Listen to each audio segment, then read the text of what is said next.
Ազգային ժողովի հարգարժան փոխոսնակ, հարգելի գործընկերներ, ես պիտի արձագանքեմ մի շարք ելույթների, որոնք հնչեցին այս ամբիոնից, բայց իհարկե կարմիր թելով անցնում է ընդդիմության կողմից խաղաղության օրակարգի էլի տորպեդահարումը եւ իսկապես շատ ցցուն է էլի այդ դրսևորումը, պարոն Մինասյան, որ կոնկրետ շատ հստակ ծրագրված կերպով տորպեդահարում եք խաղաղության գործընթացը։ Եվ հնարավոր չի չնկատել այն փոփոխությունները, որոնք որ տեղի են ունենում եւ տեղի են ունեցել վերջին տարիների ընթացքում։ Բայց երբ որ մենք ձեզ գալիս եւ ասում ենք, որ դուք դրական օրակարգերի թշնամին եք, եւ ասում ենք, որ դուք Հայաստանում ցանկացած դրական օրակարգ բան եք անում, փորձում եք նսեմացնել, ասում եք, չէ, նեղանում եք եւ այլն, բայց իրականում տենց է ժողովուրդ։ Տպավորությունը ոնց որ այն որ վամպիրներին բանը լույս անգնում վրները բան են անում, չէ՞, սկսում են այսահարվել, մեզ խաղաղություն բառն է։ Լույսի պես հենց ընկնում անդիմության վրա, անդիմությունը այսահարվում է։ Հենց խաղաղություն բառը ասում ես, խաղաղություն բառը հենց ասում ես, միանգամից ցնցումների մեջ են ընկնում այդ խաղաղություն բառից։ Բանը ու այն աստիճան, որ նույնիսկ արդեն առանց բանի, այսպես ներքին դիսկոմֆորտի եք դուք Հայաստանին սկսում մեղադրել պատերազմ հրահրելու մեջ։ Լիլիթ Գալստյանն ասում է, որ ձեր քաղաքականության արդյունքում Հայաստանը դիրքավորվել է որպես օկուպանտ։ Ձեր 3 նախագահները, որոնց որ դուք համարում եք հաղթած նախագահներ, 3-ն էլ Հայաստանի դեմ ըստ էության սուտ մատնություն են արել։ Չէ, գուցե ձեր պարոն Նազարյան։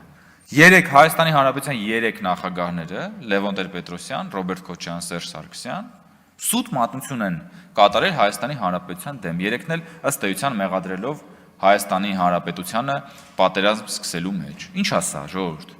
Եվ դուք հետո գալիս եք ասում եք մեր 3 հաղթած նախագահները։ Ոնց կարող են հաղթող նախագահները, հաղթած նախագահները Հայաստանի Հանրապետությանը մեղադրեն պատերազմ սկսելու մեջ եւ սուտ մատնություն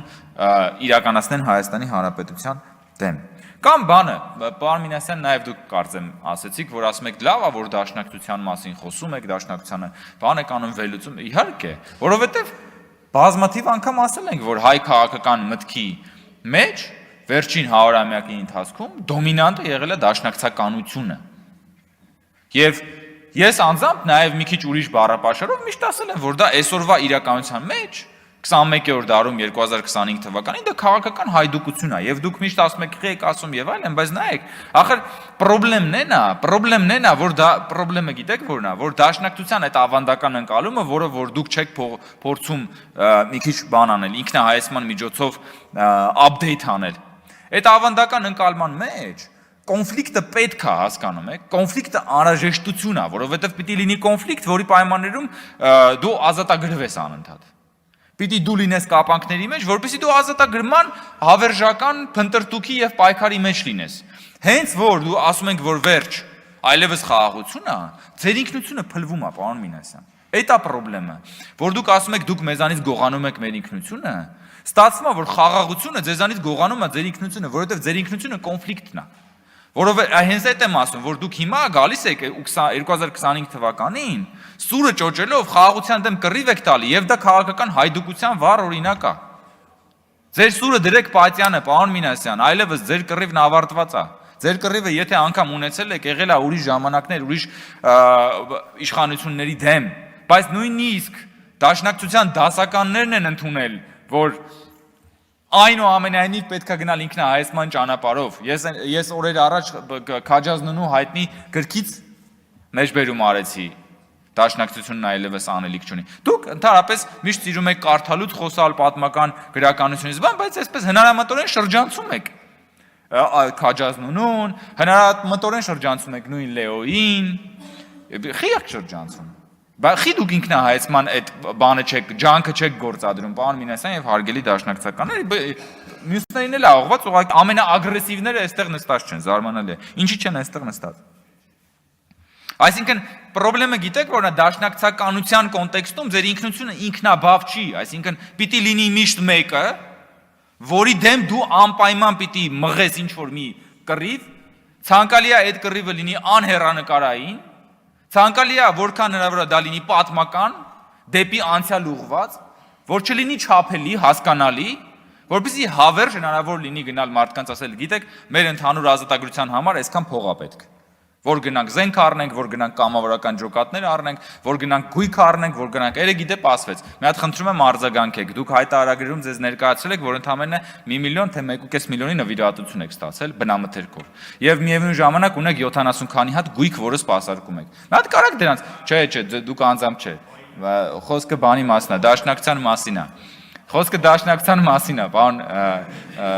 Մինասյան։ Մի հատ կարձագանքեք դրան, հարգելի գործընկերներ։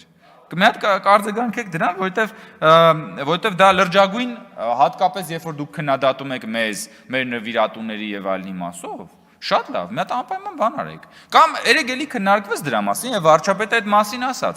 Բա որ մեզ ասում եք, բան եք անում, խոսում եք մեր համաժողովի մասին, ով էր ասում 1.5 ժամանոց համաժողով, ով էր ասում 1.5 ժամը ոնց կարող համաժողով լինի։ Հա? Մեր Գեղամանուկ ասում ոնց կարող, նախ 1.5 ժամ չի եղել։ Ժամը 9-ից սկսել է բանը, գրանցումը, բայց բացի դրանից ժողովուրդ ջան, 50 օր քարոզարշավ ա եղել, 50 օր քարոզարշավ։ Ես օրինակ մտածում եմ առաջարկ ներկայացնեմ մի քիչ կրճատել այդ քարոզարշավի ժամկետը, որովհետև դա հյութիչ է։ 50 օր քարոզարշավ ենք մենք արել ամբողջ հանրապետությունում գնալով մեր ընտրական տեղամասեր եւ այլն, հետո բուն process-ը բացի քվեարկությունից բնականաբար, որը պիտի լինի գախնի։ Նկարահանվել է, լրագրողներ են մշտապես եղել այնտեղ։ Հիմա ես ուզում եմ ասել դաշնակցությունը վերջին անգամ կամ ընդհանրապես երբևէ նման թափանցիկ ընտրական գործընթաց կազմակերպել է, թե չի կազմակերպել, պարոն Մինասյան։ Հա՞, ոնց եք հավաքվում եք, ձեզանով գնում եք փակ դռների ետևում, որոշում եք կայացնում, թե ով պետք է լինի, ովքեր են իրանց ընտրում։ Ինչու են ընտրում այդ մարդկանց։ Ինչ մանդատ եք դուք իրականացնում։ Դուք եւ միայն դուք չէ։ Քիչ թե շատ Հայաստանի կուսակցությունների մեջ այն եղած ավանդական եւ ոչ այնքան ավանդական, քիչ թե շատ, որ մի քիչ կուսակցության նման ինչ որ մի հատ բան կա, իրի դաշնակցության մեջ է։ Չնայած իմ կարծիքով դուք ավելի շատ վերածվել եք աղանդավորական խմբակի եւ երբեմն մի քիչ նաեւ գնում է դեպի արդեն վտանգավոր, ուրեմն եզրագծին է հասնում, որովհետեւ դուք չունեք այդ ինքնահայեցումը, հարգելի գործընկերներ, որովհետեւ չունեք ինքնահայեցումը։ Էլի ասել եմ մի անգամ, որովհետև դուք մտածում եք, որ դուք ի սկզբանե եւ վերջնականորեն տրված դուք կատարյալ եք, հասկանում եք։ Այսինքն դուք կատարյալ եք, դուք ձեր կատարելության մեջ էլ, այսինքն sense վախճանված եք արդեն այդպիսին, այսինքն դուք այնքան կատարյալ եք, որ դուք զարգանալու տեղ չունեք։ Բայց ասենք հանգուցյալները չունեն զարգանալու տեղ, մեկ էլ դաշնակցությունը եթե տենց ստացվի։ Մի հատ կարող է դուք էլ ինքնահայեցում անեք։ Կարող է դուք էլ ասեք, լավ, մի րոպե, մենք ինչ է սխալ արեցինք, որ մենք ունեցանք այս բաները։ Քաջազնունին ի պատիվ իրեն 1923 թվականին այդ ինքնահայեցումը անում է։ Բայց խի օրինակ Քաջազնունին, որ Քաջազնունի է անում է, Գեղամ Մանուկյանը խի չի անում է, 120 տարի անց խի չի անում։ Հա? Ասում է ինչ եք ասում, Քաջազնունին վարչապետ էր դրա համար էր անում։ Պարոն Մինասյան, դուք էլ գիտեք, որ ես ճիշտ եմ ասում։ Դուք էլ գիտեք, եւ դուք մտովի զինաթափվել եք արդեն այդտեղ նստած, որովհետեւ գիտեք, որ ես ճիշտ եմ ասում։ Եվ ես առաջարկում եմ, որ դուք այս թեմայով անպայման զրույց ունենաք ձեր կուսակցության ներսում եւ ասեք, որ չի կարելի այսպես այլևս, ժողովուրդ ջան։ Ծիծաղում եք, բայց իրականում այդքան էլ ծիծաղելու չի, հարգելի գործընկերներ, որովհետեւ նորից եմ ասում, այն խաղաղության գործ մենք այսօր նաեւ ունենալու ենք ազգային ժողովի արտահերթ նիստ ազգային ժողովի հայտարարության ընդունման կապակցությամբ ես նախ հորդորում եմ մեր ընդդիմությանը մասնակցել այդ նիստին, պարոն Մինասյան եւ հարգելի գործընկերներ, մասնակցեք այդ նիստին եւ եկեք մի հատ ձեր հարցադրումները անեք, եկեք խոսանք տենանք այդ ինչ խնդիր դուք ունեք խաղաղության հետ։ Որովհետեւ կոնկրետ ես ասում եմ, դուք պատերազմ եք հայտարարել խաղաղությանը, որովհետեւ երբ որ կոնֆլիկտը հանում ես, դուք գաղափարապես այլևս չեք կարողանում ձեր գոյության իմաստը կորումը հասկանում եք։ Դրա համար դուք հիմա էլ ասում եք 4-րդ հանրապետությունը Նախ 4-րդ հանրապետության մասով որևէ իրավական խնդիր չի առաջանում, եւ դրա մասին բազմաթիվ անգամ ուրեմն խոսելու առիթներ կունենանք, եւ քաղաքացիական պայմանագիր կուսակցության համաժողովը հռչակել է, որ 4-րդ հանրապետության ստեղծումը համարում է որպես առաջիկա կարևորագույն ռազմավարական անելիք, եւ բնականաբար դրա մասին դեռ մենք շատ ենք խոսելու, բայց այդ խոսակցությունը չի կարող չաղերսվել խաղաղության հետ, որովհետև ամենագլխավոր կոմպոնենտը 3-րդ հանրապետության գլխավոր ուրեմն